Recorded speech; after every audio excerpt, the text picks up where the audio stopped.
શું થયું બાપુજી? તમે ગામમાં ગમે એની પાસે રૂપિયા લેજો પણ મુખી પાસે નહીં. હા બાપુ આવું બોલો. બેટા તમને ખબર નથી, તમને મુખીએ દીધા પૈસા. મુખી બાપુ નામે લેવા જવાનું છે બાપુજી. એવા સાવાનું છે બાપુ, એને કીધું કે લઈ જાવ. ભૂખે મરજો પણ એની પાસે નહીં આ લાંબો હાથ કરવા જતા. પણ બાપુ હું કામ એ માંડ તૈયાર થયા છે, બાકી ગામમાં કોઈ નથી દેતું, શું કરવું બોલો.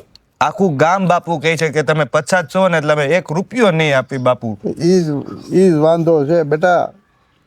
હું તમને ખબર નથી બેટા, મેં તમને ક્યારેય કીધું જ નથી. મારા બાપા એટલે કે તમારા દાદા હા વર્ષો પહેલા સરપંચ હતા હા અને આખા ગામના સારા કામ કરતા હતા.